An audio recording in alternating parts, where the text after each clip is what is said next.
जय श्री हरि। परम पूज्य श्री हरि बाबा जी महाराज के जन्मोत्सव की आप सभी को हार्दिक शुभकामनाएं। सब हरि भक्त तो ये जानते ही हैं, पर जो लोग ये वीडियो या ये संस्मरण पहली बार जान रहे हैं उनको बता दूं कि श्री हरि बाबा जी महाराज भारत के दिव्य संतों में से एक है। इनकी महिमा के बारे में अनेक संत गण विस्तार से इनके अनुभव, नाम निष्ठता पर किए गए प्रयोग और किस तरह से भक्तों की संकट को हरता है नाम, इसको चरितार्थ कराते हुए महाराज जी ने अनेक लीलाएं इस धराधाम पर की है। श्री महाराज जी का जन्म भी चैतन्य महाप्रभु जी के जन्म यानी पूर्णिमा से एक दिन पहले 14 की रात गोधूली वेला में हुआ था। आजकल के आइकॉनिक संत प्रेमानंद जी महाराज, श्री उड़िया बाबा जी महाराज, श्री हरि बाबा जी महाराज के संस्मरण और उनकी लीलाओं का अपने प्रवचनों में वर्णन करते हैं। अरे पूज्य हरि बाबा विचरण कर रहे थे तो 10 गांव के लोग एकत्रित होकर आए और कहा, बाबा गंगा जी जब बढ़ती तो पूरा हाहाकार मच जाता है, हमारे खेत बह जाते हैं, गांव पूरा जीना मुश्किल हो जाता है, ना कोई इस बात को समझ पा रहा है और ना हम में कोई सामर्थ्य है। बाबा कृपा करो, आपके पास तो बहुत लोग आते रहते हैं। हरि बाबा विश्व प्रसिद्ध महापुरुष थे, उड़िया बाबा सदैव साथ रहते थे। अनूप शहर। हरि बाबा ने सबकी करुण पुकार सुनी तो बाबा ने कहा, हाँ हमारे पास एक बहुत बड़ा पावर है, नाम। सुनो, सबको साथ देना पड़ेगा। क्या? बोले बालू का बांध बांधेंगे। हमारे पास पैसा नहीं, हमारा कोई सहयोग नहीं, तो हम बालू का बांध। तो बोले बालू का बांध गंगा जी? बोले जहां नाम जप करके तसला रख दोगे बालू का, गंगा जी चाहे जितनी बाढ़े उसको काट नहीं सकती। तो जानते हो अब तो बहुत बड़ा बांध बना हुआ है, उसको हरि बाबा बांध से ही कहते हैं, हरि बाबा के नाम से ही बांध। पर बाबा ने पहला बांध जानते हो काहे को बनवाया? बालू का।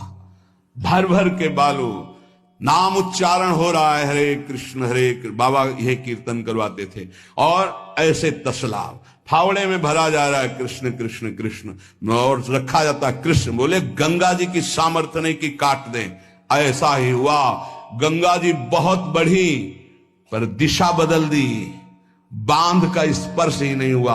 और आगे चलकर जब पता चला कि बाबा ने ऐसा बांध, तो फिर सब मिलकर सरकार ने भी बहुत सुंदर बांध बना हुआ है और वहां आज भी कीर्तन अखंड चलता रहता है।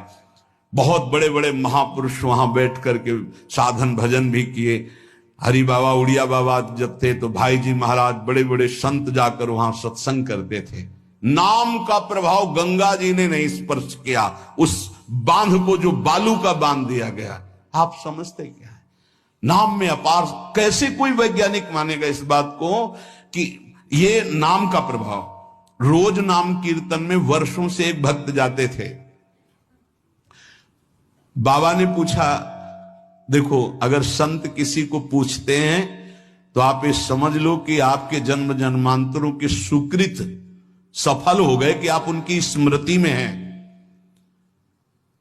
वैसे तो दृष्टि नहीं जाती, पर सब जब जहां अपनापन हो जाता है दृष्टि, वो भगत नहीं दिखाई दे रहे तो उनका प्रभु तो आज ही पधार गए बिना कीर्तन के। ये कोई 200-400 वर्ष नहीं हुए हरि बाबा को गए, अभी बहुत 60-70 वर्ष हुए होंगे। उड़िया बाबा, हरि बाबा, भाई जी सब एक समकालीन महापुरुष है। तो उनका बाबा, उनका तो विमान बन रहा है, वो तो दाह संस्कार के लिए ले जाए जाएंगे। बोले नहीं, पहले विमान यहां लाओ। बाबा घंटा बजा करके बोलते, हरि बोल। मारा घंटा में ध्वनि हरि बोल का, विमान की रस्सी खोल दो। 2-4 बार घंटा जे भी बजा उठ के बैठ गया। बोले कीर्तन के बिना कैसे जा रहे हो? अब आप ये वैज्ञानिक कोई मानेगा? ऐसा कैसे हो सकता है? अरे कर तुम अकर तुम अन्यथा कर तुम, जहां सुई का धागा नहीं जाता वहां से अनंत ब्रह्मांड पार कर दे, उसे परमात्मा कहते हैं, उसे भगवान कहते हैं।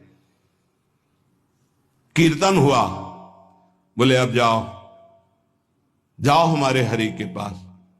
तत्काल मूर्छाई, शरीर छूटा, विमान पे चिता ये हजारों की भीड़ के बीच में हुआ, कोई अकेले एकांत में नहीं हुआ।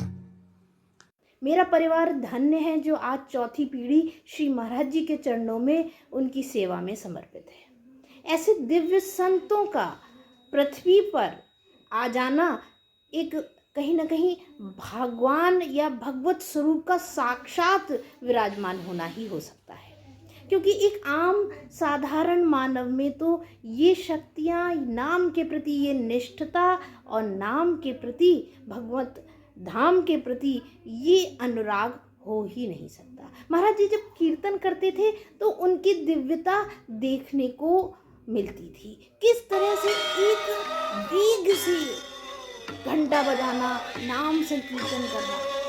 आज भी महाराज जी के भक्त उसी लगन और उसकी निष्ठा के साथ ब्रह्म मुहूर्त का कीर्तन और शाम गोधूली वेला का कीर्तन करते हैं। मैं तो अपने घर में प्रत्यक्ष अपनी माँ को देख रही हूँ। महाराज जी का शरीर सन 70 में शांत हुआ था, पर तब से अभी तक कभी भी इस चेतना का अभाव हम लोगों को नहीं हुआ कि महाराज जी नहीं है। जब माँ कीर्तन करती हैं तो ऐसा लगता है साक्षात महाराज जी विराजमान है। कभी उच्च स्वर में, आज तो उनके स्वर भी उनका साथ नहीं देते, पर महाराज जी का स्मरण करके जो भाव आते हैं प्रतिदिन, वो देखने लायक होते हैं। वो श्रद्धा आज के भक्तों में नहीं हो सकती, क्योंकि शायद हमने उस दिव्यता को अनुभव नहीं किया, पर वो दिव्यता आज भी विराजमान है नाम के रूप में, नाम जप के रूप में। आप उसको अपने हृदयों में विराजित कर सकते हैं। निरंतर नाम जप में लगिए। नाम जप से ही महाराज जी ने 24 मील का बांध बांध दिया, जिसकी दिव्यता को श्री प्रेमानंद जी महाराज अक्सर अपने संस्मरणों में कहते हैं, जो मैं आपके साथ अभी साझा करूंगी। मेरी माँ 4 वर्ष की उम्र से महाराज जी को भजन सुनाती थी। इतना स्नेह प्राप्त किया हमारे परिवार ने उनका कि आज भी लगता है कि कैसे वो प्यार सब में बांटें। तो जब वो हुआ करते होंगे और उनसे जुड़े उनके परिकर के लोग उनसे मिलते होंगे तो कितनी दिव्यता वो ग्रहण करते होंगे, कितना प्यार। और वही प्यार हर भक्त जो है वो आज समाज में लोगों के बीच देने को आतुर है। बस किसी तरह कोई नाम संकीर्तन करे, किसी तरह कोई भगवत नाम की शरणागति जाए, बस यही उद्देश्य महाराज जी ने हम सब के हृदयों में रोपा है।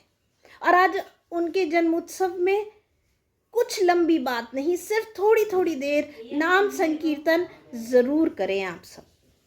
यही एक सच्ची श्रद्धांजलि है। और रही बात उनकी महिमा की, तो दिन पर दिन उनकी महिमा का गुणगान हर जगह हो रहा है, उनकी लीलाओं का, क्योंकि उनकी लीलाएं उनको प्रदर्शित नहीं करती, उनके तप को, उनके नाम निष्ठता को प्रदर्शित करती हैं। किस तरह नाम ने चमत्कार किए, किस तरह भगवत नाम ने रेत का बांध जो है वो साध लिया। तो आज उनके जन्मोत्सव पर भगवत नाम हरे कृष्ण कृष्ण कृष्ण हरे हरे, हरे राम राम राम हरे हरे, इस महामंत्र का अपने घरों में ज़रूर कुछ समय जाप करिए, लीजिए। यही सच्ची नाम के प्रति अपनी श्रद्धा उत्पन्न करने का समय है। जय श्री हरि।